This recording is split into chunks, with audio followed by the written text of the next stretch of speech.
नमस्कार, बहुत स्वागत है आपका छत्तीसगढ़ राउंड अप आप देख रहे हैं। मैं हूं आपके साथ ऋतु ज्ञानवानी। सबसे पहले बात दुर्ग की आकाशगंगा सब्जी मंडी मैदान में आग लगी है। सूचना पर अग्निशमन दल पहुंचा। मौके पर मशक्कत के बाद आग पर काबू पाया गया। शरारती तत्वों ने आग लगाई थी। सोपेला थाना क्षेत्र की यह घटना है। ये तस्वीरें आपके सामने दुर्ग की आकाशगंगा सब्जी मंडी के मैदान की तस्वीरें हैं, जहां पर आग लगी और उसके बाद फायर ब्रिगेड की टीम पहुंची। समय रहते आग पर काबू पा लिया गया।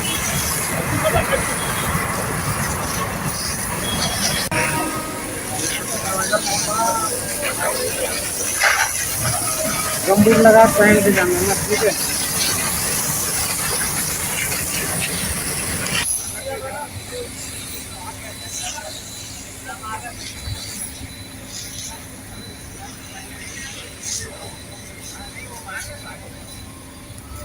सब्जी मंडी मैदान की ये तस्वीरें हैं, जहां पर आग लगी और उसके बाद फायर ब्रिगेड की टीम पहुंची।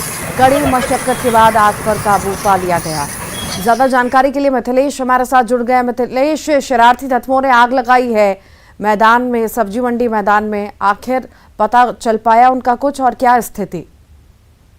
देखिए, उनका पता तो नहीं चल पाया है, लेकिन अभी स्थिति नियंत्रण में है।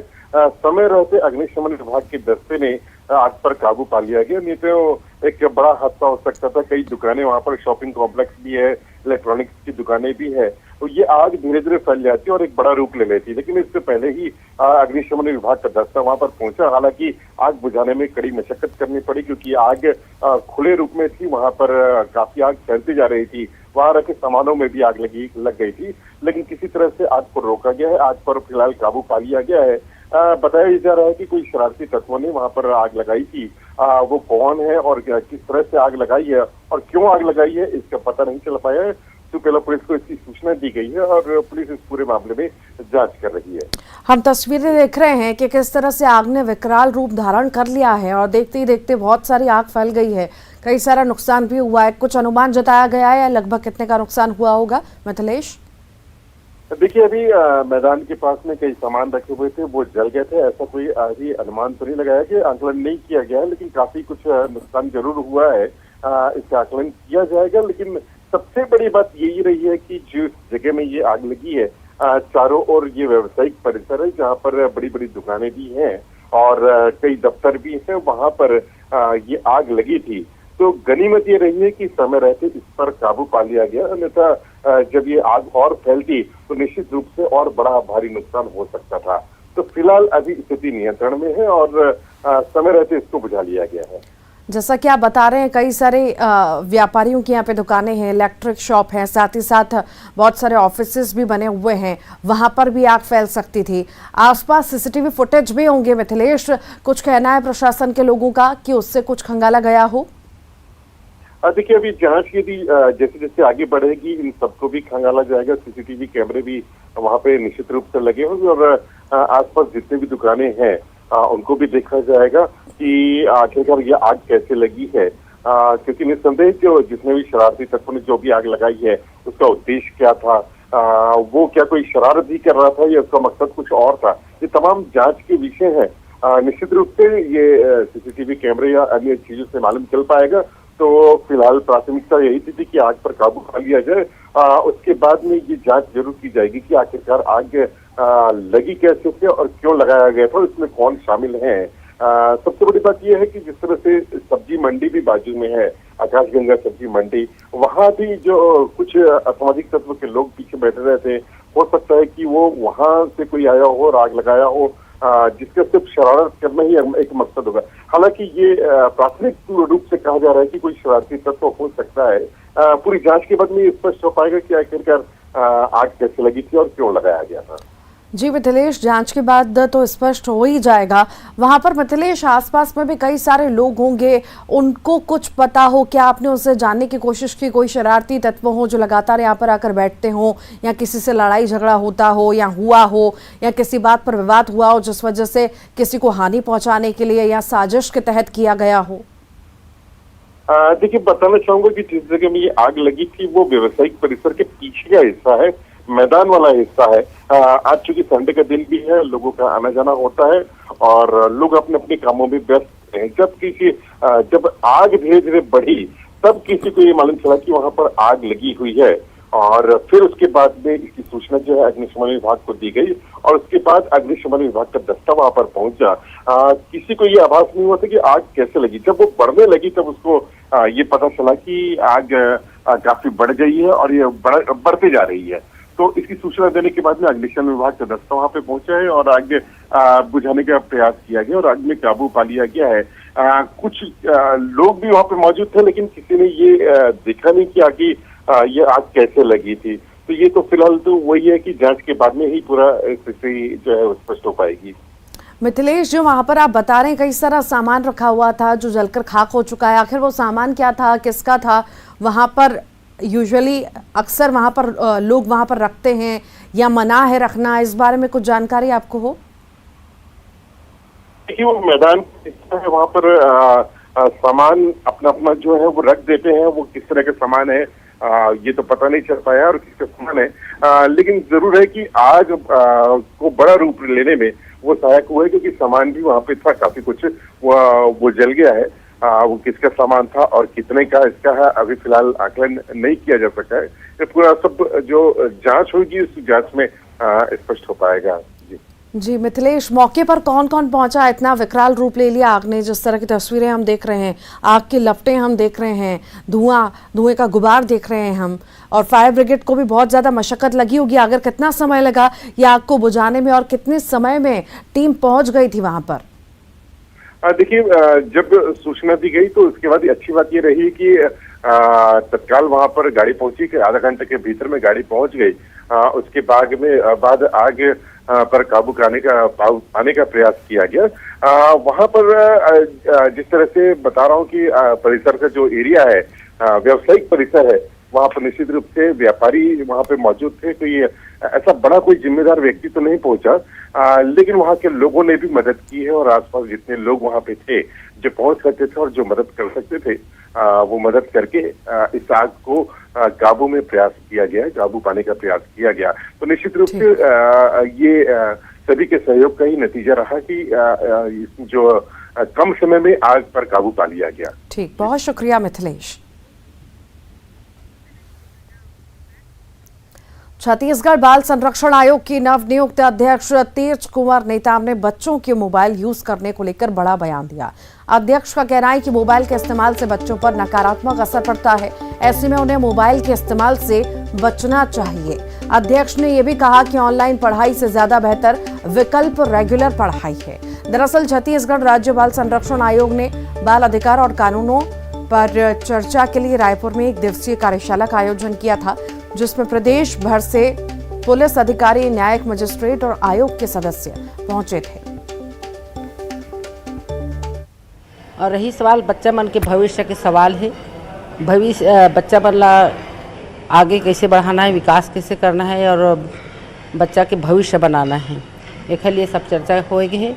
और रही सवाल सबसे ज़्यादा बच्चा मन के भविष्य बनाना कौन समय है, ये मोबाइल अगर छूट जाए तो बच्चा मन के भविष्य अवश्य करके सुधरी, ये मोला पूर्ण विश्वास है। मोबाइल से कैसे खराब होती है बालक? मोबाइल में ऑनलाइन के माध्यम से हमारे लड़का मन पढ़ाई ढंग से नहीं करेगे हैं कोरोना के कार्यकाल में, काबर कि बच्चा मन पढ़ाई में एक से ध्यान नहीं दे कि मोबाइल में हर किस्म के गलत सलत भी उमें आते, एक वजह से हमारे लड़का मन ढंग से पढ़ नहीं पाए। मोबाइल बिल्कुल कंट्रोलिंग करना चाहिए, काबर कि माता पिता ले भी ओखर लिए ध्यान देना चाहिए कि मतलब मोबाइल कंट्रोल करना चाहिए। और स्कूल में अगर बच्चा जाए तो मोबाइल लेकर के स्कूल ना जाए, ताकि बच्चा मन के भविष्य बन सके। और अब गरियाबंद की बात करेंगे। राजिम को अब जिला बनाने की मांग जोर पकड़ रही है। राजिम में इससे लेकर सर्वदलीय बैठक भी बुलाई गई। राजिम को जिला बनाने के लिए सभी दल ने अपना समर्थन दिया।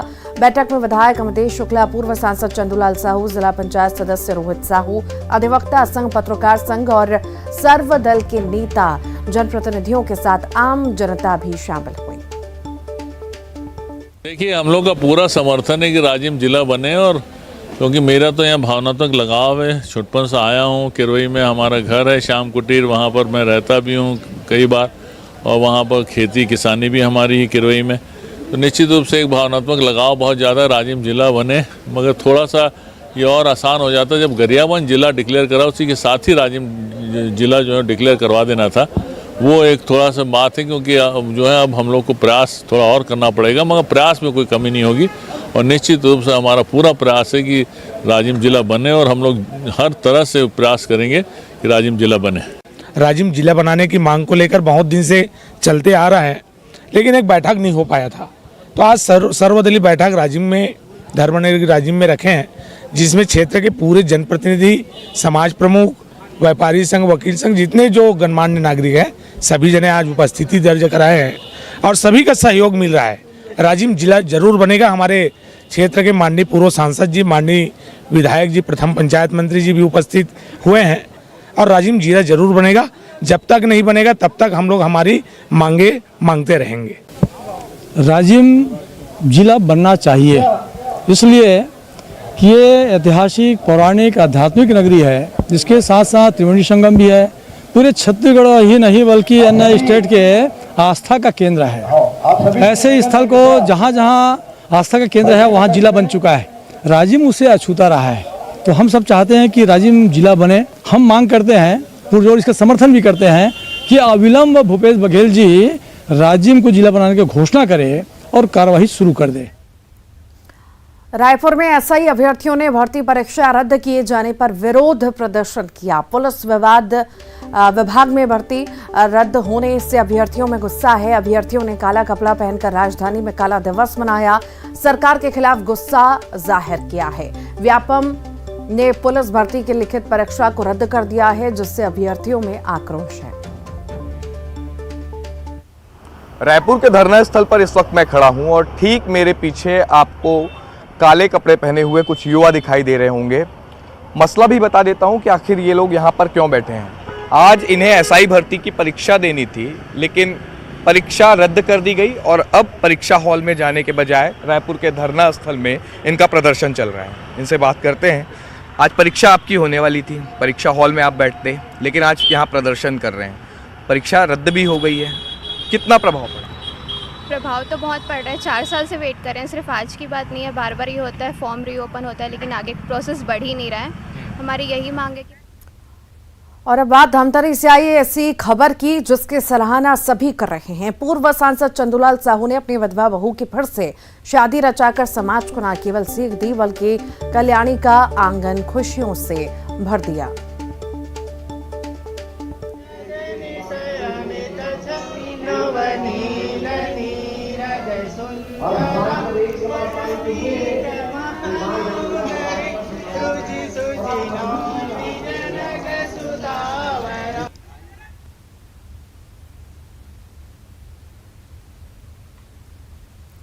ये तस्वीरें आप धमतरी की देख रहे हैं, जहां पर ऐसी चीज हुई है, ये ऐसी खबर है जिसकी सराहना हो रही है। पूर्व सांसद चंदूलाल साहू ने अपनी विधवा बहू की फिर से शादी रचाकर समाज को न केवल सीख दी बल्कि कल्याणी का आंगन खुशियों से भर दिया। इस फैसले की पूरे शहर में जमकर सराहना हो रही है। धमतरी के प्रसिद्ध विंध्यवासिनी मंदिर में कल्याणी साहू और डॉक्टर वीरेंद्र साहू तुलसी पूजा के दिन एक दूसरे के हो गए। पूरे समाज के सामने पूरे रीति रिवाज के साथ अग्नि के साथ फेरे लिए, जयमाला पहनाई। ये शादी पूरे समाज के लिए एक नया संदेश लेकर आई। दरअसल 10 साल पहले कल्याणी का पहला विवाह महासमुंद के सांसद रहे चंदूलाल साहू के बेटे के साथ हुआ था, लेकिन शादी के 4 साल बाद कल्याणी के पति की बीमारी के चलते मौत हो गई। कल्याणी अपने 1.5 साल के बेटे के साथ अकेली पड़ गई। ऐसा ही कुछ डॉक्टर वीरेंद्र साहू के साथ भी हुआ। हार्ट अटैक से पत्नी चल बसी और एक बेटी छोड़ गई। कल्याणी की मां और कल्याणी के ससुर यानी पूर्व सांसद चंदूलाल ने कल्याणी का घर दोबारा बसाने की सहमति बनाई और इसके लिए लगातार कई साल तक सही वर की तलाश करते रहे।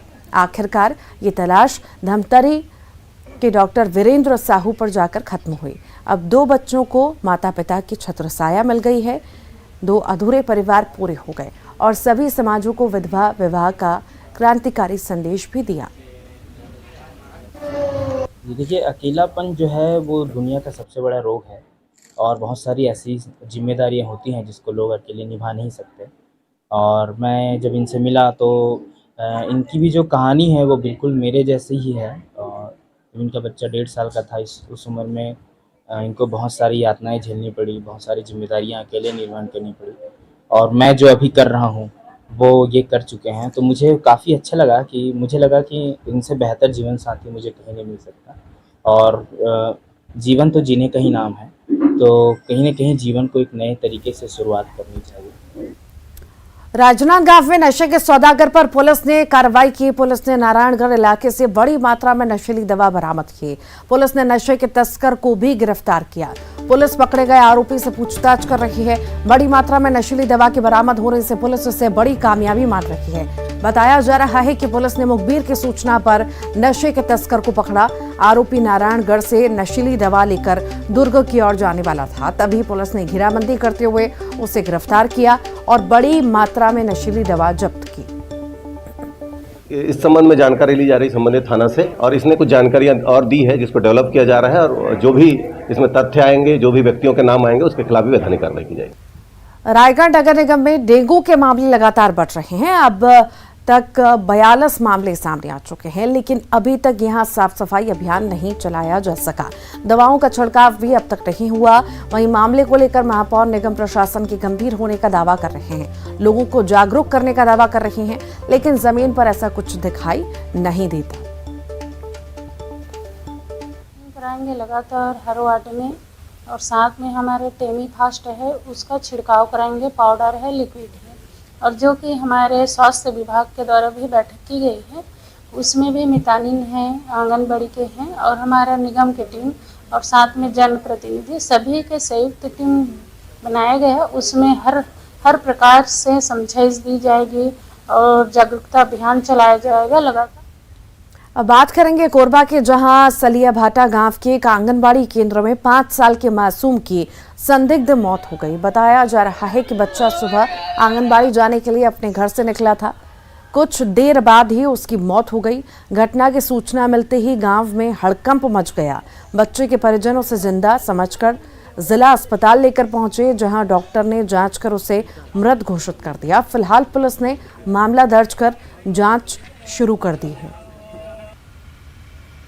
लड़का आंगनबाड़ी की से आंगनबाड़ी में अब का हुई सब ओकर जानकारी नहीं है। पढ़े गए रही से ओकर बाद गिरे है कथे, वहाँ गिरे के बाद हम लेके आए हैं, इहें लेके आए हैं। ओकर बाद अब यहाँ अब जांच करी से सीजी उजी किसी किसी करी से कहा, तकर बाद कहा थे अब धड़कन कम हो गई, लड़का कहा थे जल्दी से कहा खत्म हो गए कहा थे।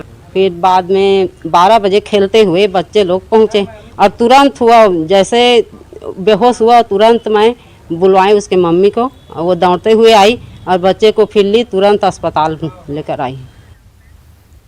बीजापुर के कोतापल्ली में नक्सलियों का मुखबिर बताकर बसंत झाड़ी नाम के व्यक्ति की हत्या कर दी गई।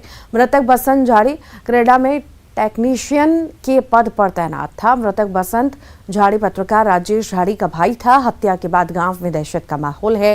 तेलंगाना से सटे इस इलाके में विकास नाम की कोई चीज नहीं है। नक्सलियों के प्रभाव वाले इस इलाके में कोई भी जल्द जुबान नहीं खोलता। बसंत झाड़ी की हत्या की जांच पुलिस कर रही है।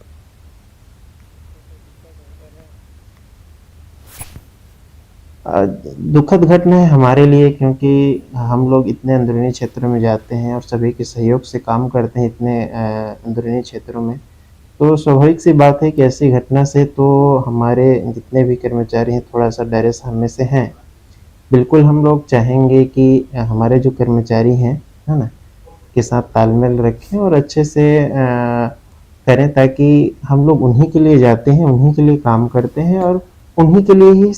कुछ दिन पहले पत्रकार के भाई को माओवादियों ने हत्या कर दी थी। इस वक्त मैं बीजापुर और तेलंगाना के सरहदी इलाका कोत्तापल्ली में मौजूद हूँ। आप देख सकते हैं ये घर देख रहे हैं आप, उस पीड़ित का घर है। लगातार बीजापुर से कुछ पत्रकार साथियों भी यहाँ पे सांत्वना और ढांढस देने के लिए पहुँचे हैं। जिस तरीके से माओवादियों ने हत्या करने के बाद कोत्तापल्ली में एक गांव में पूरी तरीके से सन्नाटा फैला हुआ है और एक दहशत का माहौल यहाँ पे देखा जा रहा है। जिस तरीके से हम आपको दिखाने की कोशिश करेंगे, इस गेट को आप देख रहे होंगे, इस और छत्तीसगढ़ पड़ता है और इसके इस और अगर देखा जाए तो ये तेलंगाना राज्य में आता है। ऐसे में इस जगह पर किस तरीके से परिस्थितियाँ विपरीत हो गई है, ऐसे में आप स्वयं बयां कर सकते हैं कि फिल्मी स्टाइल के तौर पर यहाँ पे लगातार देखा जा रहा है। अब परिजन भी लगातार कुछ बोलने से मुखर रहे हैं, कुछ कह नहीं पा रहे हैं। ऐसे में मौन वो रखे हुए हैं। जिस तरीके से यहाँ पे माहौल देखा जा रहा है, लगातार दहशत का माहौल यहाँ पे देखा जा रहा है, उससे आप स्वयं बयान कर सकते हैं कि यहाँ पे स्थिति विपरीत है। भरत दुर्गम, न्यूज़ 18, बीजापुर। भिलाई में एक शर्मसार करने वाला मामला सामने आया। यहाँ एक ट्यूशन टीचर के पिता ने ट्यूशन पढ़ने वाली बच्चियों के साथ छेड़छाड़ की। बताया जा रहा है कि इस ट्यूशन क्लास में बड़ी संख्या में बच्चे पढ़ने आते हैं।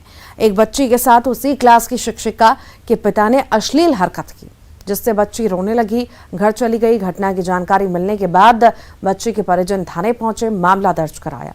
इस पर कार्रवाई करते हुए पुलिस ने आरोपी को गिरफ्तार कर लिया है।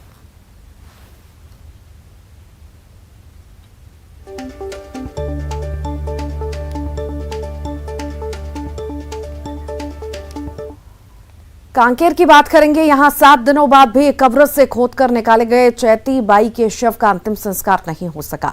आपको बता दें कि 1 नवंबर से शुरू हुए धर्मांतरित महिला के शव को दफनाने का मामला अब तक सुलझ नहीं पाया।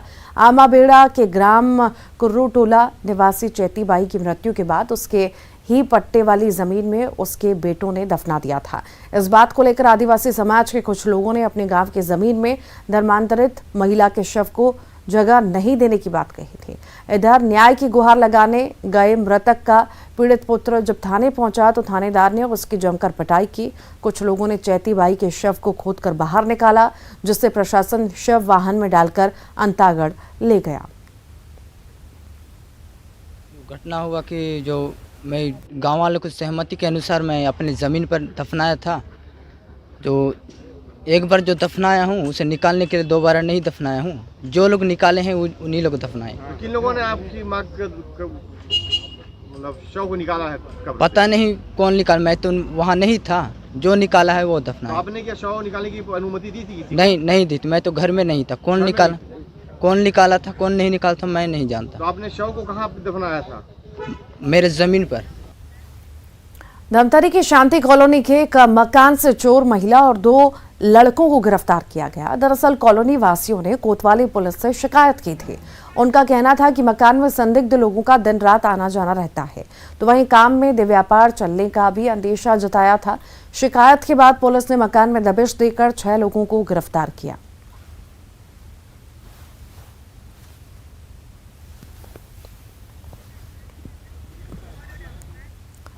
अब खबर बलरामपुर से है, जहां के बड़की महरी गांव में 5 एकड़ जमीन की हेराफेरी करने का मामला सामने आया।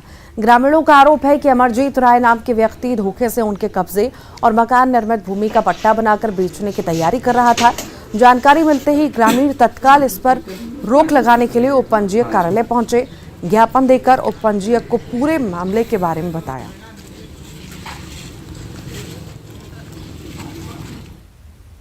और इसी के साथ ही छत्तीसगढ़ राउंड अप में इतना ही।